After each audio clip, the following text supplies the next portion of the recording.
Tuan, saya sudah periksa latar belakang perempuan itu, ucap Xavier yang kini tengah duduk di salah satu mobil yang terparkir di sisi jalan itu. Insting Lula memang benar. Sejak tadi dia diikuti. Lalu, di luar kota, Kilian tengah mengenakan kemeja. Seorang wanita turun dari ranjang yang sama tempat pria itu tadi terbaring. Tanpa instruksi dari Kilian, wanita itu lekas membersihkan diri. Sepertinya perempuan itu berkata benar. Dia harusnya menikah dengan putra keluarga Jackson, ungkap Xavier. Terus kenapa dia berakhir menjadi wanita bayaran? Staf kita mencari tahu hal itu. Hasilnya, cukup membuat saya tercengang. Perempuan itu dijual tunangannya sendiri pada Miss Glenda. Kilian tertawa. Apa laki-laki itu gila? Perempuan itu sangat memuaskan. Kalau aku jadi dia, akan aku jadikan perempuan itu simpanan. Sepertinya Tuan Asher Jackson, mantan tunangan perempuan itu punya hubungan dengan wanita lain. Kilian berdiri di samping jendela. Oke, ini cukup kompleks. Apa yang akan Tuan lakukan? Beri Glenda hukuman.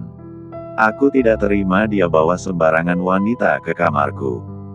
Bahkan perempuan itu bisa saja mempermasalahkan hal ini dan menjadi hal besar. Aku pikir Tuan tidak takut hal seperti itu. Xavier terkekeh. Aku yakin polisi di sini tentu tidak akan berani pada papaku. Tapi, kamu tahu sendiri, sudah pasti angin kecil bisa membuat dia mengomeliku sepanjang hari. Maaf, Tuan. Saya pamit pergi. Perempuan yang melayani Kilian menghadap setelah mengenakan pakaiannya kembali. Aku akan minta stafku mengirimkan uang pada Glenda. Pergilah. Jangan sampai ada yang tahu. Usir Kilian. Anda lagi-lagi memesan wanita penghibur. Xavier merasa sedih mendengarnya. Dia tahu memang sudah jadi hal biasa bagi Kilian. Apalagi sejak dulu. Keluarga Dione terkenal punya banyak simpanan. Hailey menolak bertemu denganku lagi. Terdengar jelas nada kecewa pria itu. Selesaikan misimu. Kilian simpan ponsel di atas meja. Dia mengambil rokok dan menyalakannya. Duduk di kursi kamar, pria itu menikmati saat asap dari benda itu melambung ke langit-langit. Hailey Hamilton, artis papan atas di negara itu datang ke hotel tempat Kilian menginap. Wanita itu harus menutupi identitas dan wajahnya. Hendak membuka pintu kamar, dia malah bertemu dengan seorang wanita yang mengenakan dress dengan rok pendek. Lagi. Batin Hailey. Perempuan itu melirik Hailey dengan tatapan tajam dan berjalan pergi begitu saja. Jika saja Hailey tak takut keberadaannya terekspos, sudah dia bentak perempuan tadi. Hailey masuk dan membanting pintu. Di dalam baru perempuan itu membuka topi dan masker kemudian melewati ruangan tengah menuju kamar.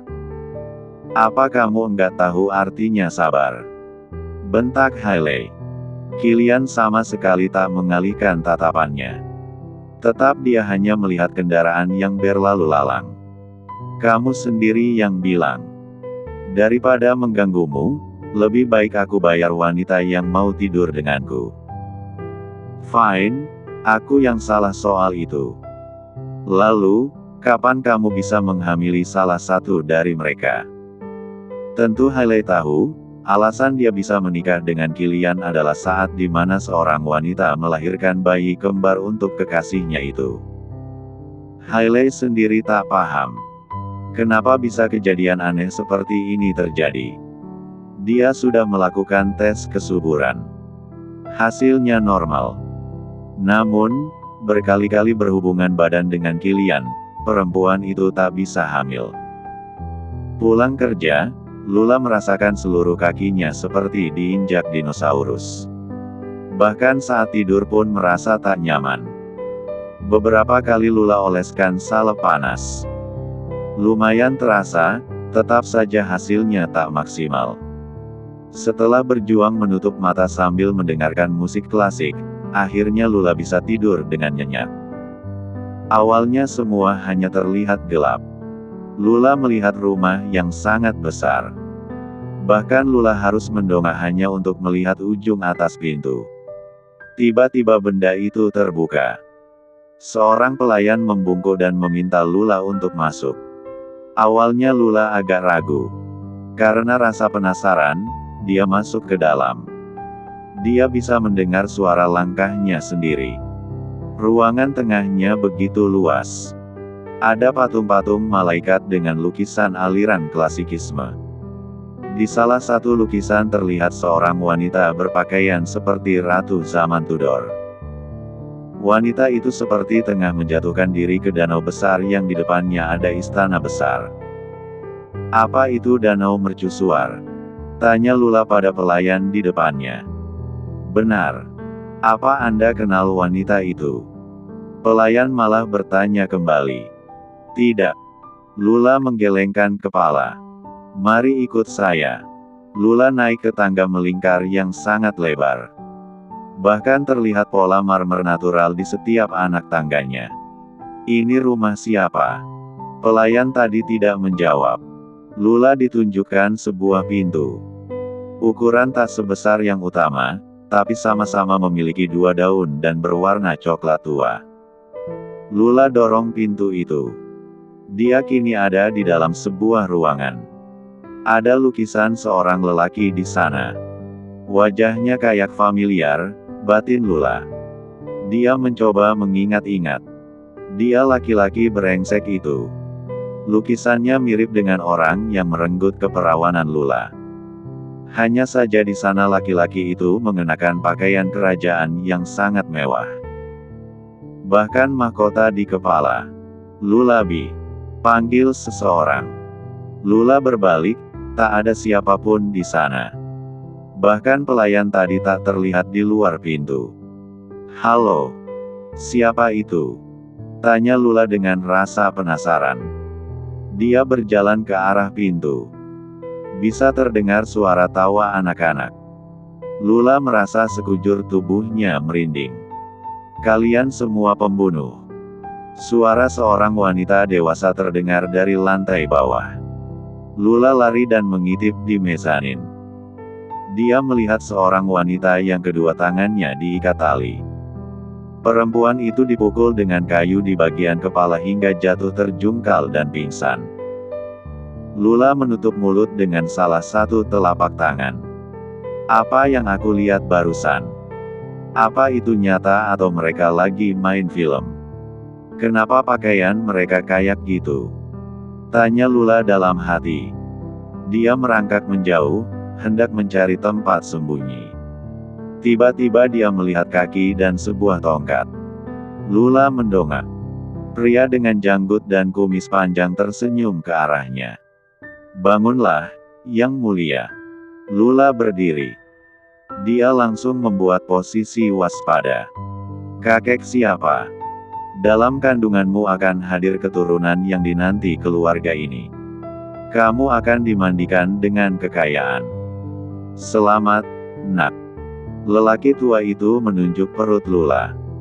Lula memegang perutnya, dia kaget karena tiba-tiba menjadi besar.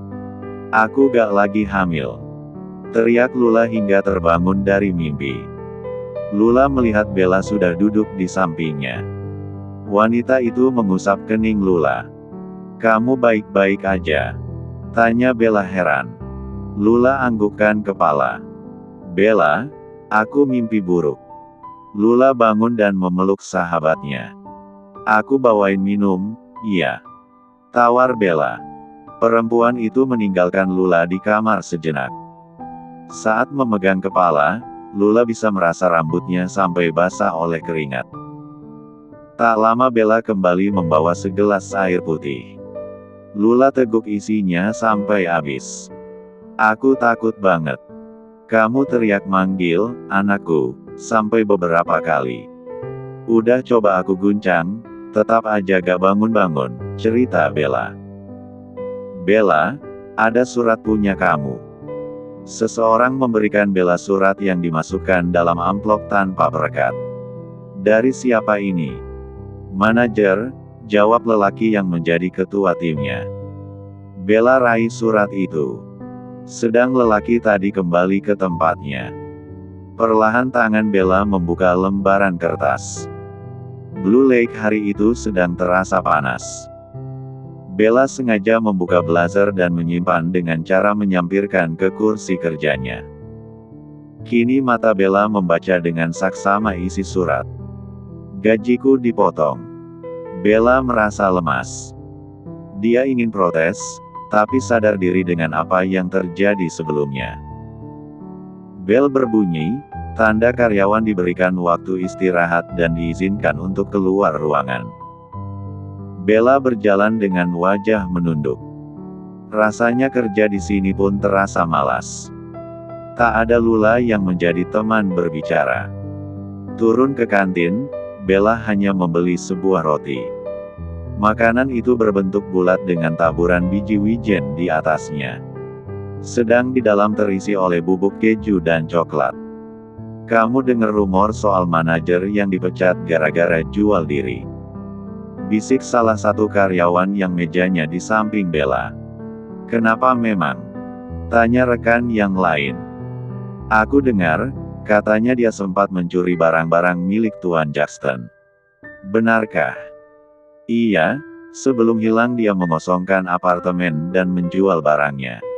Kenapa bisa ada orang tidak tahu diri? Begitu. Sudah diberikan hidup enak, malah menggigit majikannya. Tangan Bella meremas. Dia ingin melawan, hanya saja ini akan berbahaya untuk Lula. Sudah pasti kalau sampai Asher marah, lelaki itu akan melampiaskannya pada Lula. Kesal, Bella berdiri dan berjalan keluar kantin. Dia memilih berdiri di mezanin sambil menatap ke arah lobi.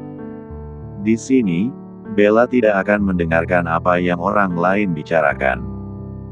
Saat itu Xavier turun dari mobil. Dia kembali untuk melakukan pemeriksaan yang kemarin sempat tertunda. Lelaki itu berjalan di lobi dan mendapatkan penghormatan dari beberapa orang di sana. Kamu lihat. Tuan Xavier saja setampan itu. Mungkin Tuan Kilian lebih darinya. Aku gak sabar lihat wajah laki-laki itu, seru suara di samping Bella. Entah sejak kapan dua wanita itu ada di sini. Sungguh mengganggu suasana saja. Xavier menatap ke atas. Matanya melihat keberadaan Bella tanpa sengaja. Lelaki itu naik ke tangga atas dan meminta staf menunggu di sana. Nona Bella, tanya Xavier. Rupanya Anda tahu nama saya, Tuan. Bella tersenyum kecut. Tentu dia pikir pasti Xavier mencari tahu agar bisa mengirimkan surat ini. Iya, soal itu. Aku tidak tahu betapa Anda kekanak-kanakan.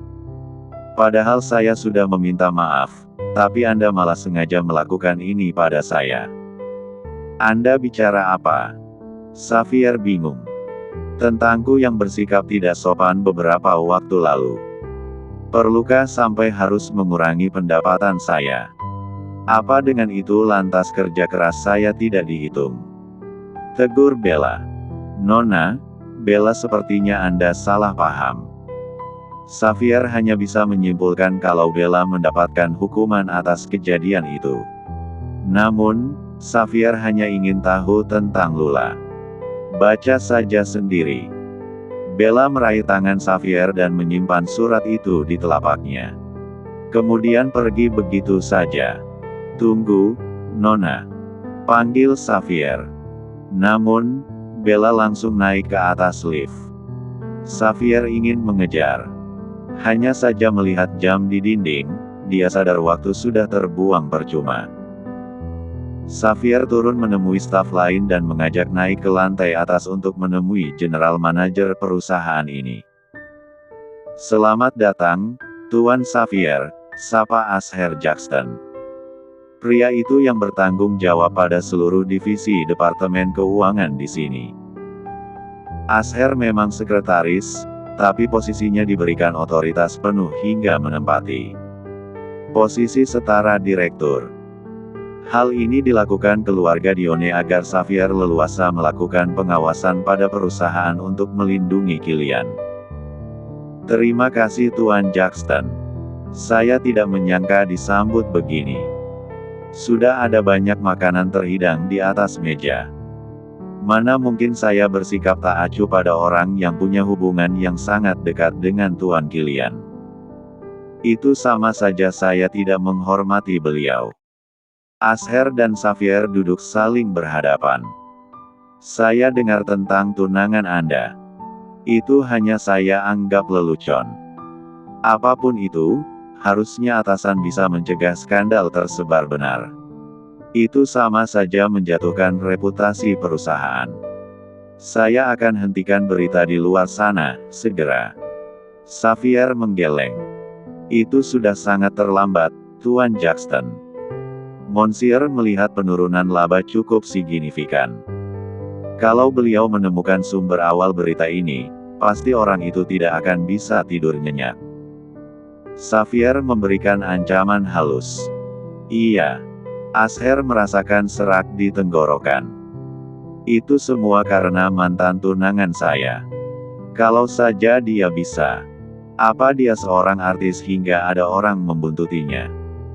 Bahkan polisi pun tidak bergerak sama sekali karena tidak ada laporan. Padahal Xavier yang meminta petinggi polisi menghentikan semua itu karena menyadari pria di foto itu adalah salah satu staf Glenda. Kalau polisi terus melakukan penyelidikan, sudah pasti Kilian dan dirinya akan kena. Xavier melakukan apa yang menjadi tugasnya. Dia memeriksa keuangan perusahaan. Tuan Jackson, tolong kembalikan gaji Nona Bella Maurice. Maaf, Tuan. Tapi perempuan itu. Saya tahu dia buat kesalahan. Hanya saja, saya tidak memberikan perintah untuk menghukumnya. Perempuan itu bersahabat dekat dengan pelaku yang mencoreng perusahaan ini. Bijaklah Tuan Jackson. Mereka dua orang yang berbeda. Kalau Anda tidak bisa buktikan kalau mereka melakukan praktek yang sama, artinya Anda semakin menambah parah keadaan. Saya tidak ingin perempuan itu mengadu ke lembaga perlindungan karyawan. Baik. Xavier berdiri. Pria itu akan pergi untuk kembali mengawasi Lula. Besok saya akan datang kembali ke departemen produksi. Jadi tolong bantu sampaikan. Xavier tinggalkan ruangan itu. Asher terlihat sangat kesal hingga mengentakkan kaki ke lantai. Sial, bisa-bisa aku harus tunduk pada perkataan seorang sekretaris. Dia tidak beda jauh dengan pesuruh di perusahaan ini. Bagi Lula, bekerja di bawah terik matahari bukan hal yang baru. Dulu dia harus berjuang sekeras ini untuk bisa membiayai kuliahnya. Sebagai anak yang memiliki ibu tiri kejam, sudah pasti seluruh harta ayahnya dikuasai wanita itu. Alhasil, Lula harus berjuang layaknya anak yatim. Pulang sekolah, dia harus berjualan. Menawarkan kue dalam keranjang pada pejalan kaki yang ditemui. Kadang jika ketahuan polisi, dia ditangkap dan diantar ke rumah. Beberapa kali polisi memberikan edukasi pada ayahnya tentang mempekerjakan anak di bawah umur sebagai hal ilegal. Tetap saja, lelaki itu tak peduli. Dari kemeja, blazer dan rok span, berganti kaos oblong dan celana jeans. High heels yang dulu mengalasi kaki, berubah jadi sepatu kets. Setidaknya Lula bersyukur, ibunya Asher sudah berhenti mengirimi dirinya pesan tagihan. Mungkin perempuan itu akhirnya sadar, tak ada yang bisa diambil dari Lula selain kesengsaraan. Lula mana tahu kalau semua itu sudah Kilian atasi lewat Xavier. Nyonya, tolong diambil. Lula menawarkan selembar brosur. Ada yang langsung menerima. Setelah dibaca, brosur itu dibuang ke tong sampah. Ada pula yang menolak secara halus, bahkan dengan makian. Kini Lula duduk di depan danau besar di tengah taman kota. Sedikitnya dia bisa berlindung dari panas sambil menikmati air dingin. Meski tempat ini tak jauh dari gedung perusahaan tempat Lula bekerja dulu. Bahkan kini Lula bisa melihatnya dengan memandang jauh ke depan. Di belakangnya ada pusat pemerintahan kota yang bahkan kalau luas dengan rumah besar keluarga Dione. Seakan menjelaskan, siapa yang paling berkuasa di sini? Kakiku sakit, keluh Lula memijiti betisnya. Mengusap kening, bisa terasa keringat begitu basah. Bahkan tangannya gemetar. Lapar. Lula pijiti perut yang terasa kram. Perempuan itu mengerang pelan. Hendak berdiri untuk membeli makanan, Lula terduduk lemas. Pandangan mata semakin kabur dan tak lama, dia terkapar di tanah. Tak ada lagi cahaya, Lula seperti dikekang oleh kegelapan. Bahkan matanya tak bisa melihat sekitar, selain suara orang yang memanggilnya. Yang mulia, jangan lakukan itu. Lula merasa tangannya ditarik. Dia lagi-lagi melihat bayangan seorang wanita tengah berlarian membawa bayi yang menangis. Ini anakku. Tidak ada yang boleh mengambilnya. Bukan. Anak Anda sudah meninggal, Yang Mulia. Tidak. Wanita itu berteriak dan menatap Lula yang kini berdiri di depannya. Wajah samar itu semakin jelas. Kamu harus membayar semua ini. Kamu harus kehilangan anak dengan cara yang sama. Lula mundur dan hampir terjungkal. Wanita itu mirip dengannya. Hanya pakaian mereka saja berbeda. Tangan perempuan itu mencekik leher Lula. Beberapa kali Lula berusaha untuk menjerit. Lula, panggil seseorang. Wanita tadi hilang begitu saja. Kini Lula ada di ruangan penuh dengan cahaya. Benar, itu namanya. Suara itu tak asing di telinga. Mam, panggil Lula dengan serak. Ini aku. Lula, aku mohon buka matamu. Kini suara itu semakin jelas. Hangat sentuhan di telapak tangan Lula.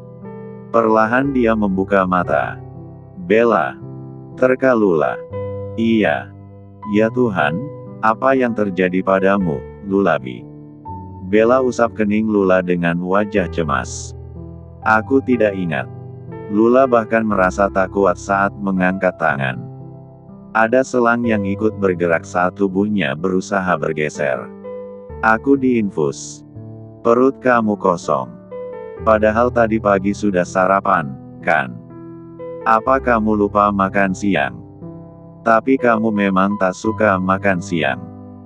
Bella terlihat heran. Lula mengawang. Aku muntahkan lagi. Rasanya gak enak. Lihat makanan kayak disebarin duri di atasnya. Bella menatap suster yang masih memeriksa labu. Lebih baik ikut instruksi dokter saja, Nona. Di sana wajah Bella kembali suram. Ada. Apa? Aku kena penyakit kronis. Ini lebih mengerikan daripada itu. Bella duduk di kursi yang sejak tadi ada di belakangnya. Di bangsal itu ada 6 orang yang dirawat dan hanya dibatas dengan gorden hijau. Apa itu? Dokter menyarankan kamu tes urin besok pagi. Aku enggak pakai obat terlarang. Sumpah. Lula mengangkat jari tengah dan telunjuknya. Sudah. Kamu istirahat saja dulu. Besok kalau sudah tenang, baru kita bicarakan.